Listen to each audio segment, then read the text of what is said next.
अम्ल एवं क्षार लवण पे बात करेंगे जो हाई स्कूल का सेकंड चैप्टर है, ठीक है। और उसको हम बेसिक से जानेंगे। कैसे जानेंगे?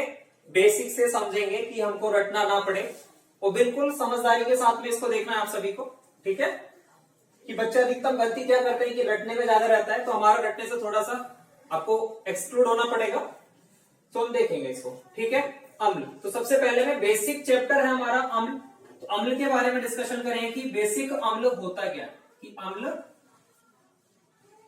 क्या होता है, अम्ल, ठीक है। इंग्लिश में गए तो एसिड, बे पदार्थ जो वियोजित होने पर H आयन देते हैं। क्या देते हैं? H आयन देते हैं, अम्ल कहलाते हैं। क्या कहलाते हैं? अम्ल कहलाते हैं। यानी अम्लों के अंदर एक विशेषता आपको देखने को मिल जाएगी कि अगर ये टूटे, क्या हो, टूटते हैं तो आपको H आयन देखने को मिल जाते हैं, ठीक है। दूसरा चीज, इसका सेकंड पॉइंट जो रहता है वो सेकंड पॉइंट ये रहता है कि इनका जो ऑक्साइड का परमाणु होता है, क्या होता है? ऑक्साइड का जो परमाणु होता है, ऑक्साइड का परमाणु हमेशा अधातु होता है। क्या होता है?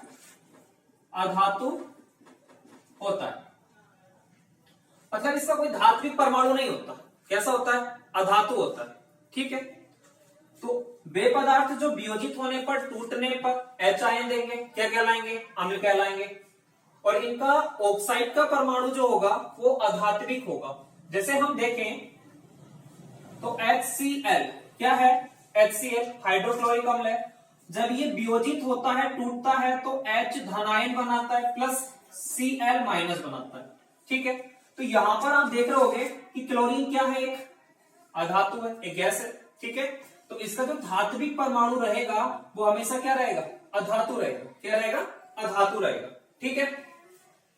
दूसरा चीज, अगर मैं अम्ल को ही देखूं तो अम्ल हमारे दो तरह के होते हैं। अम्ल कितने तरह के होंगे? दो तरह के होते हैं, ठीक है। तो अम्लों के प्रकार की बात करें तो अम्लों के प्रकार दो होते हैं, ठीक है। दो तरह के होते हैं। अम्लों के प्रकार कितने होते हैं? दो। एक तो होते हैं कार्बनिक अम्ल। कैसे अम्ल होंगे? कार्बनिक अम्ल। और दूसरे होते हैं हमारे अकार्बनिक अम्ल। कैसे? अकार्बनिक अम्ल।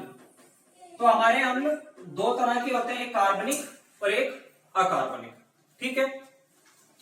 तो कार्बनिक अम्ल क्या होते हैं, अकार्बनिक अम्ल क्या होते हैं, उसको हम देखेंगे बड़े ध्यान से, ठीक है। दूसरा, जैसे मैं एक अम्ल ले लेता हूं, हमारे पास एक अम्ल होता है H2SO4। ये भी जब टूटता है तो बनाता है SO4 पे डबल नेगेटिव रहता है इसका चार्ज, प्लस H पे क्या रहेगा? Plus charge. तो टूटने के बाद क्या दे रहा है? H आयन दे रहा। दूसरा देखें हम HNO3, क्या होगा हमारे पास? HNO3। देखो H2SO4 को कहते हैं सांद्र सल्फ्यूरिक अम्ल, लिख लेना, ठीक है। क्या कहेंगे? सांद्र सल्फ्यूरिक अम्ल होता है। कौन सा होता है? सांद्र सल्फ्यूरिक अम्ल। सांद्र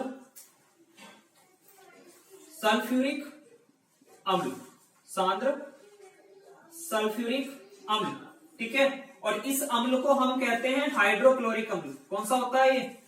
हाइड्रोक्लोरिक अम्ल। कैसा अम्ल होगा ये? हाइड्रोक्लोरिक अम्ल। वही अगर हम HNO3 की बात करें तो इस अम्ल का नाम होता है नाइट्रिक अम्ल। कैसा अम्ल है ये? नाइट्रिक अम्ल, ठीक है। नाइट्रिक अम्ल होता है। अब नाइट्रिक अम्ल जब भी टूटेगा तो क्या बनाएगा? तो ये टूटेगा तो NO3 में टूटेगा प्लस H धन आयन बनाएगा। तो सारे में आप देखो इनका जो धात्विक परमाणु है, इनका ऑक्साइड का जो परमाणु है वो क्या होता है? अधातु होता है, ठीक है। और ये तीनों के तीनों जो अम्ल हैं हमारे, ये कैसे हैं? अकार्बनिक। क्योंकि इसमें आपको कहीं पे कार्बन देखने को नहीं मिलेगा। यहां मत समझ लेना कि यहाँ पे C लग रहा है तो कार्बन होगा, नहीं साहब, ये क्लोरीन है। क्या है ये? क्लोरीन है। इस चीज को ध्यान देना। दूसरा चीज अगर हम बात करें तो कार्बनिक अम्ल की, तो हम बात करते हैं CH3COOH। ये होता है एसिटिक अम्ल। कौन सा अम्ल है ये? एसिटिक अम्ल, ठीक है। और ये ऐसा अम्ल है जिसको हम खाद्य रूप में यूज करते हैं। ठीक है, आप सिरका खाते हो कि नहीं खाते हो सब? सिरका खाते होगे तो सिरका जो होता है इसका सूत्र क्या होता है? ये सूत्र होता है। ठीक है, और जब ये टूटेगा क्या करेगा? टूटेगा तो टूट जाता है CH3 में, C+O, इस पे नेगेटिव चार्ज रहेगा और प्लस H क्या देगा? धन आयन देगा। तो ये भी टूटने के बाद कैसा आयन दे रहा है? धन आयन दे रहा है। तो जो पदार्थ टूटने पर या वियोजित होने पर H धनायन देंगे, क्या देते हैं? H धनायन देते हैं, क्या कहलाएंगे? अम्ल कहलाएंगे। ठीक है, दूसरा बात करें, जैसे आप लोग HCN अम्ल, एक अम्ल होता है खाद्य पदार्थ में आता है HCN। ठीक है, जब ये टूटता है ना तो CN बनाएगा प्लस H बनाएगा, क्या बनाएगा? H। तो ये सारे के सारे आप देख रहे हो ना, सारे के सारे क्या है? ये अम्ल है। क्या है? अम्ल। जो टूटने के बाद क्या दे रहे हैं हमको? H धनायन दे रहे हैं। ठीक है, यानी वे पदार्थ जो वियोजित होने के बाद H धनायन देते हैं क्या कहलाते हैं? अम्ल कहलाते हैं। दूसरा में कार्बनिक और अकार्बनिक में थोड़ा सा माइन्यूट सा डिफरेंस भी है। देखो, कार्बनिक अम्ल को हम यूटिलाइज करते हैं खाने में, जैसे कि आप बेसिक देखोगे, जैसे इमली ले, क्या ले? इमली। तो इमली में टार्ट्रिक एसिड होता है। कौन सा होता है? Tartaric acid. तो आप इसको खाने में यूटिलाइज कर लेते हो। सेम सेब में होता है मैलिक एसिड। कौन सा एसिड होगा? Malic acid. तो उसको खाने में आप यूज करते हो तो आपको खट्टा लगता है। कैसा लगता है? खट्टा। भाई टमाटर ले, टमाटर में ऑक्सैलिक एसिड होता है। कौन सा होता है? ऑक्सैलिक एसिड होता है। वो भी क्या? खट्टा लगता है, इसी वजह से हमें टमाटर। ठीक है, इसी तरीके से नींबू ले, तो नींबू के अंदर या संतरे के अंदर आपको मिलेगा सिट्रिक एसिड। कौन सा मिलेगा? सिट्रिक एसिड होता है। तो इस सारे जितने भी आप एसिड खाते हो कैसे होते हैं? खट्टे। ठीक है, कैसे होंगे? खट्टे।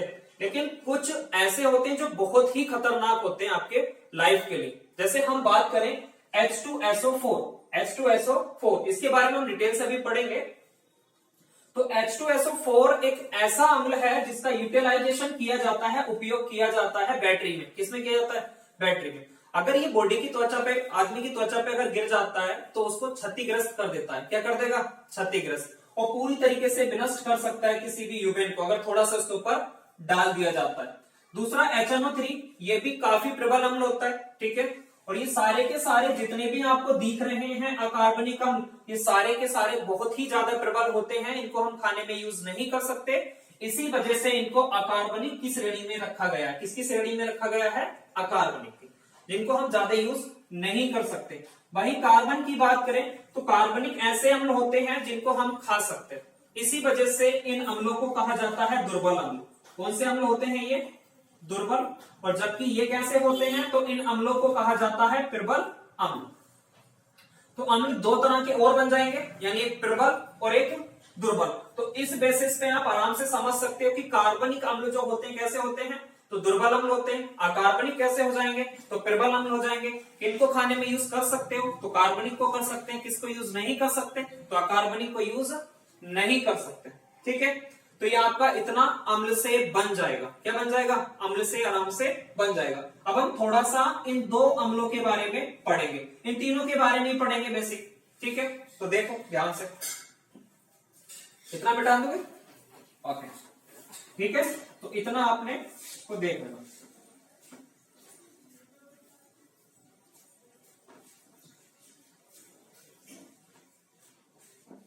तो हम चर्चा कर रहे थे किस पर? H2SO4 पर। किस पर? H2SO4 पर। और हमें चर्चा किस पे करनी है? HNO3 पे चर्चा करना है, और किस पे करना है? HCl पे करना। तो इन तीन अम्लों में विशेषकर पूछा जाता है, आपका आगे फिजिक्स में भी रहेगा, तो फिजिक्स में चैप्टर भी वहां पर देखने को मिल जाएगा, तो उसके बारे में हम ध्यान से देख लेंगे। ठीक है, तो सबसे पहले मैं H2SO4 को ले लेता हूं। तो उससे पहले करें थोड़ा सा हम उसको जान लेते हैं।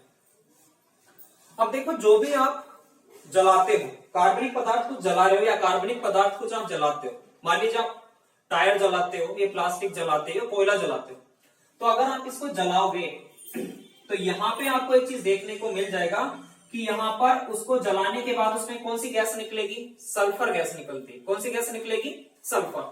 और ये सल्फर वातावरण में ऑक्सीजन से क्रिया करके, वातावरण में ऑक्सीजन से क्रिया करके कन्वर्ट हो जाती है SO2 में। किससे? SO2 में। और वही SO2 में कन्वर्ट होने के बाद ये फिर ऑक्सीजन से क्रिया करती है, और ऑक्सीजन से क्रिया करके सल्फर ट्राई ऑक्साइड में कन्वर्ट हो जाएगी। ठीक है, अब ये इस रूप में रहती है, किस रूप में, इस रूप में, ठीक है। अब जब बारिश होती है ना, जब बारिश होती है तो बारिश में धूल के कणों में मिली रहती है। अब जब बारिश होगी तो ये SO3 क्रिया कर लेता है किसके साथ में, जल के साथ में, क्योंकि धूल के कणों के साथ में रुका रहता है वायुमंडल में। अब ये इससे क्रिया करके चेंज हो जाता है H2SO4 में, किसमें कन्वर्ट हो जाता है, H2SO4 में। तो पहली बारिश में अधिकांश जो बारिश होती है उसमें कौन से अम्ल की मात्रा देखने को मिल जाएगी, H2SO4 की। और अगर कहीं के वायुमंडल में ये ज्यादा बनने लगे, क्या बनने लगता है, अगर ये ज्यादा बनने लगता है तो ऐसी वर्षा को कह दिया जाता है अम्ल वर्षा। कौन सी वर्षा कहते हैं उसको, अम्ल वर्षा, ठीक है। तो अम्ल वर्षा अगर आपसे पूछा जाता है तो किसके कारण होती है, तो इसके कारण आपका डेफिनेशन बन जाना चाहिए, आपको रटने की कोई आवश्यकता नहीं होगी। दूसरा चीज, अगर ये वायुमंडल में ज्यादा हो जाती, बहुत ज्यादा हो गया, तो समझ लेना ये वहां की फसलों को क्या कर देगी, विनिष्ट कर देगी, बर्बाद कर देती, वहां की पूरी फसल बर्बाद हो जाएगी, ठीक है। दूसरा चीज देखो, आपने ताजमहल ही देखो, और प्रेजेंट टाइम में किसको देख लो, प्रेजेंट में। तो पहले अगर हम देखें, जब ज्यादा यूज कोयले का नहीं होता था, कार्बनिक पदार्थों का नहीं होता था, तो ताजमहल का रंग एकदम व्हाइट था, कैसा था, व्हाइट। लेकिन आज प्रेजेंट टाइम में, क्योंकि बारिश वहां के लोग बाग पेठा बनाते हैं और ज्यादातर कोयले का यूज करते हैं, तो कोयला जलाया जाता है तो कौन सी गैस निकलती है, सल्फर निकलती है। और सल्फर के जलने से वो धूल के कण और सल्फर की मात्रा आकाश में वायुमंडल में चली जाएगी, और वायुमंडल में ये सल्फर ऑक्सीजन से क्रिया करके सल्फर डाइऑक्साइड बनाएगा, और ये फिर ऑक्सीजन से क्रिया करेगा, सल्फर ट्राइऑक्साइड बनाएगा, और यही सल्फर ट्राई जब बारिश के साथ होता है, जल के साथ क्रिया करके, तो बना लेता है सांद्र सल्फ्यूरिक अम्ल। और जब ये किसी बिल्डिंग पे पड़े तो उसकी पत्थर की चमक को क्या कर देता है, खराब कर देता है, पीला कर देता है। सेम इसी तरीके से इसका एक और होता है जिसका नाम है नाइट्रिक अम्ल, HNO3। ये भी बहुत ही हानिकारक होता है। अब ये कैसे बनेगा, तो आपको पता है, अगर हम नाइट्रोजन का यूज कर लेते हैं, क्या करें, नाइट्रोजन, तो नाइट्रोजन अगर ऑक्सीजन से क्रिया करती है तो बना लेता है नाइट्रोजन ऑक्साइड। क्या बना लेगा, नाइट्रोजन ऑक्साइड। क्या बनाएगा, नाइट्रोजन ऑक्साइड, ठीक है। और ये भी जब वायुमंडल में इकट्ठा हो जाती है तो बारिश के साथ ये भी जल से क्रिया करने के बाद किसमें कन्वर्ट हो जाता है, HNO3 में कन्वर्ट हो जाता है। किसमें हो जाएगा, HNO3 में कन्वर्ट हो जाता है। इस तरीके से ये दोनों अम्ल बहुत ज्यादा घातक होते हैं। अगर किसी बिल्डिंग पर कोई नया महल बना हुआ है, अगर पत्थर है तो उसके रंग को क्या कर देता है, उड़ा देता है। दूसरा, ये फसल को नुकसान पहुंचाता है। तीसरा, अगर आपसे पूछा जाता है तो ये बीमारियों के लिए बहुत ज्यादा है। यही कारण रहता है कि हमारे परिवार वाले सदस्य क्या कहते हैं आपसे कि भैया अगर पहली बारिश पड़ रही है कि आप मत नहाओ, क्योंकि पहली बारिश बीमारी की जड़ होती है। किसकी जड़, तो ध्यान रखना, कारण यही रहता है कि दोनों अम्ल भरपूर मात्रा में पहली बारिश में होते हैं, और इससे क्या रहता है, बहुत सारी आपको हानि पहुंच सकती है। तो ये ऐसे अम्ल होते हैं। दूसरा चीज आपने देखा होगा कि बैटरी में पानी डाला जाता है। कारण क्या रहता है बैटरी में पानी का, कि पहली बारिश का पानी इस वजह से उठा लिया जाता है क्योंकि उसमें इन दोनों अम्लों की मात्रा ज्यादा रहती है। बारिश का पानी इकट्ठा किया और बाद में अपनी बैटरी में वो यूटिलाइज कर लेते हैं। सही है, तो आपको ये दोनों अम्ल समझ में आ जाने चाहिए मेरे हिसाब से। आगे देखते हैं हम HCl के बारे में। किसके बारे में देखेंगे, HCl के बारे में, हाइड्रोक्लोरिक अम्ल, ठीक है। HCl के बारे में देखेंगे हम लोग। HCl क्या होता है उसको हम बेसिक जान लेंगे। तो HCl हाइड्रोक्लोरिक अम्ल कहां पाया जाता है, तो भैया ये पाया जाता है हमारी बॉडी के अंदर, हमारे अमाशय में पाया जाता है। कहां पाया जाएगा, अमाशय में, ठीक है। कहां पाया जाएगा, आपके अमाशय में पाया जाता है। और अमाशय में यही कारण है कि खाने का ये पाचन करता है। क्या करता है, पाचन करता है, ठीक है। अगर देखो हमारे अमाशय में दो चीजें, अम्ल भी बराबर रहता है और क्षार भी बराबर रहता है, दोनों बराबर रहता है। अगर हमारे अमाशय में अम्ल की मात्रा ज्यादा हो जाए, क्या हो जाए, अम्ल की मात्रा ज्यादा हो जाए, तब भी हमारे अमाशय में अम्लता नहीं बढ़ती, अम्लता नहीं बढ़ती है। वहीं अगर क्षार की मात्रा ज्यादा हो जाए तो क्षारीयता नहीं बढ़ती है। अब हमारे पेट में एक ऐसा स्थान जहां पर अम्ल ज्यादा होने पर भी अम्लता नहीं दिखाता, क्षार ज्यादा होने पे भी क्षारीयता नहीं दिखाता, तो ऐसा विलयन जहां पे अम्लता किसी जल में या किसी भी पदार्थ में अम्ल मिलाने पर अम्लता ना दिखाए, क्षार मिलाने पर क्षारीयता ना दिखाए, ऐसे विलयन को हम कहते हैं बफर विलयन। क्या कहते हैं उसको? बफर विलयन। और ये विलयन कहां पाया जाएगा? तो आपके अमाशय के अंदर होता है। कहां होगा? आपके अमाशय के अंदर ये विलयन पाया जाता है कि अगर अम्ल भी होता है तो अम्लता नहीं दिखाता। ठीक है। दूसरा चीज देखो, अब हम थोड़ा सा जानेंगे अम्लों के गुणों के बारे में कि इनका स्वभाव कैसा होता है। तो अम्ल स्वाद में कैसे होते हैं? खट्टे। कैसे होते हैं? खट्टे और तीक्ष्ण खट्टे भी होते हैं। जैसे H2SO4 आप यूटिलाइज ही नहीं कर सकते खाने में, खाद्य पदार्थों में यूज कर सकते हो क्या? नहीं कर सकते। तो ऐसे को हम लेते हैं अम्ल के बेस पर। अब हम देखेंगे थोड़ा सा क्षार के बारे में, फिर दोनों को आप कॉम्बिनेशन के साथ पढ़ लेना। देखो क्षार, क्षार वे पदार्थ जो वियोजित होने पर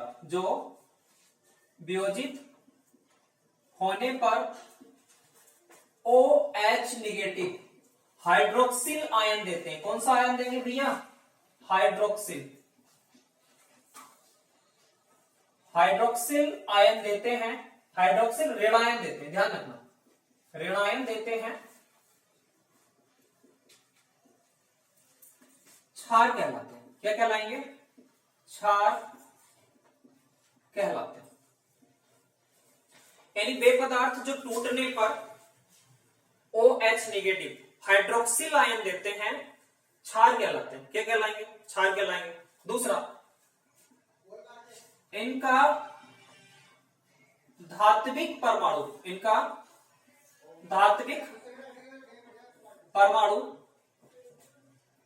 धातु होता है। क्या होता है?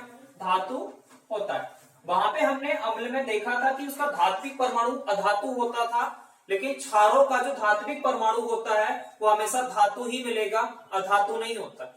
ठीक है। मतलब कि जब भी मिलेंगे ना कभी किसी ना किसी आपको मेटल के साथ जुड़े हुए मिलेंगे। जैसे मैं यहां पे ले लेता हूं NaOH, सोडियम हाइड्रोक्साइड। ये जब भी टूटेगा तो क्या करेगा? Na प्लस चार्ज रहता है, OH पे निगेटिव चार्ज, तो हाइड्रोक्सिल आयन दिया आपको। दूसरा, कैल्शियम हाइड्रोक्साइड। देखो कैल्शियम हाइड्रोक्साइड ये कौन सा? बुझा हुआ चूना होता है। जब ये टूटता है ना तो कैल्शियम तो Ca पे 2 चार्ज रहता है और यहाँ पे OH पे क्या रहता है? नेगेटिव चार्ज हो जाएगा 1। ओके। इसी तरीके से हम देखें तो एल्युमिनियम हाइड्रोक्साइड ले लो आप, तो ये भी क्या रहेगा? एल्युमिनियम हाइड्रोक्साइड है, और जब ये टूटेगा ना तो Ai पे कौन सा चार्ज रहेगा? तो 3 चार्ज रहेगा, और प्लस पे हाइड्रोजन पे कितना चार्ज हो जाएगा? OH पे नेगेटिव चार्ज हो जाएगा। तो इस सारी चीजों में आप देख रहे हो ना, ये टूटने के बाद क्या दे रहे हैं? हाइड्रोक्सिल आयन दे रहे हैं। क्या दे रहे हैं? हाइड्रोक्सिल आयन दे रहे हैं। अगर ये टूटने के बाद हाइड्रोक्सिल आयन दे रहे हैं तो समझ लेना कि ये क्या है? सारे के सारे क्षार हैं। क्या है ये? क्षार। यानी वे पदार्थ जो टूटने के बाद हाइड्रोक्सिल आयन देते हैं, क्षार कहलाते हैं। क्या कहते हैं? क्षार कहलाते हैं। सही है।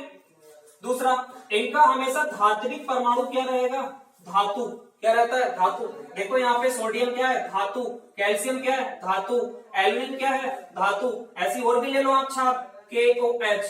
पोटेशियम हाइड्रोक्साइड ये भी क्या रहेगा? जब टूटेगा ना तो K प्लस रहता है, OH पे क्या जाएगा? नेगेटिव चार्ज रहेगा। तो ऐसे पदार्थ जो टूटने के बाद हाइड्रोक्सिल आयन देते हैं क्या कहलाएंगे? क्षार कहलाएंगे। क्या कहलाएंगे? क्षार। ठीक है। अब इन क्षारों का यूज कहां किया जाता है? तो क्षारों का यूज किया जाता है अम्लों को निष्क्रिय करने के लिए। किसको? अम्लों को निष्क्रिय करने के लिए। जैसे हम बात करें कि कई बार मान लीजिए आप सुबह को उठते हो, कोलगेट करते हो। क्यों करते हो भाई? क्योंकि आपके मुंह के अंदर अम्लता हो जाती है। क्या हो जाती है? अम्लता हो जाती है। अब आपके मुंह के अंदर अगर अम्लता हो गई है तो आप उसे किससे दूर करोगे? क्षार से दूर करोगे। ठीक है। यही कारण रहता है कि आप किसका यूज करते हो? कोलगेट का यूज करते हो। और कोलगेट क्या होता है? क्षार होता है। क्या होता है? क्षार। ठीक है। तो ये क्षार, ये इनकी विशेषता रहती है। दूसरा चीज, ये जितने भी होते हैं स्वाद में कैसे होते हैं? तो कड़वे होते हैं। कैसे होते हैं? स्वाद में कड़वे होते हैं। तो ये इनका इतना पहचान आपको होना चाहिए। ठीक है। अब हम बात करते हैं लवण के बारे में। किसके बारे में? लवण के बारे में। ठीक है जी, ओके। देखिए लवण के बारे में पहले बात करें, उसके पहले थोड़ा सा हम देख लेते हैं जल के बारे में। किसके बारे में देखेंगे? जल के बारे में देखेंगे। ठीक है जी, तो आप जल को देखो, H2O जल, हाइड्रोजन ऑक्साइड।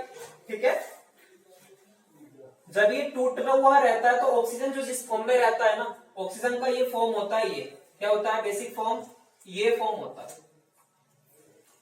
जल का हमेशा ये फंक्शन रहता है। ओके, मतलब उसके अंदर H प्लस रहता है, OH माइनस रहता है। ओके, मतलब इसके अंदर अम्लीय गुण भी होता है और इसके अंदर क्षारीय गुण भी होता है। क्या होता है? क्षारीय गुण भी होता है। और अम्लीय गुण और क्षारीय गुण जब दोनों होते हैं तो ये क्या रहता है? उदासीन रहता है। क्या रहता है? उदासीन रहता है, न्यूट्रल रहता है। हमेशा ध्यान रखना, अगर अम्ल की क्रिया क्षार से कराई जाती है तो ऐसी क्रिया उदासीनी क्रिया कहलाती है, न्यूट्रल अभिक्रिया कहलाती है। आगे हम उसको देखेंगे। तो इतना तो बेसिक आपको जानकारी होना चाहिए कि जल अम्लीय भी स्वभाव का होता है, क्षारीय स्वभाव का भी होता है। मतलब इसके अंदर दोनों स्वभाव आपको देखने को मिल जाएंगे। अगर हम जल की क्रिया किसी अम्ल से कराएं, किससे कराएं? HNO3। अगर इसकी क्रिया आपको H2O से करा रहे हो तो ये गुण दिखाने लगता है अम्लीय। कैसा गुण दिखाएगा? अम्लीय, क्योंकि अम्ल की मात्रा यहाँ पर अब ज्यादा हो गई है। क्या हो गई? अम्ल की मात्रा ज्यादा। अगर अम्ल की मात्रा ज्यादा हो गई तो अम्लीय गुण। दूसरा, अगर इसकी क्रिया में किसी और से करा दो, मान लो क्षार से करा रहे हो हम लोग, तो भाई ये क्षारीय गुण दिखाएगा। कैसे गुण दिखाएगा? क्षारीय। तो मतलब जल में ऐसी विशेषता पाई जाती है जिसके साथ आप इसको मिलाओगे, विलय करोगे, ये वैसा गुण प्रदर्शित करने लगता है। तो किसकी विशेषता रहती है? क्षार की विशेषता रहती है। ओके, तो आगे हम देखते हैं किसके बारे में? लवण के बारे में, कि लवण क्या होता है उसको हम जान लेंगे अच्छे तरीके से। ठीक है, उतारो। अब हम देखते हैं थोड़ा सा साल्ट के बारे में, कि साल्ट क्या होता है, लवण क्या होते हैं, ये हम देखेंगे। लवण, ठीक है जी, लवण।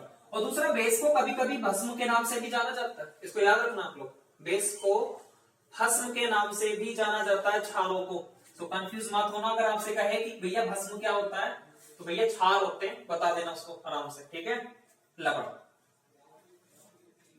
लवण का डेफिनेशन आप लिखोगे, जब अम्ल तथा क्षार की क्रिया आपस में कराई जाती है, आपस में कराई जाती है तो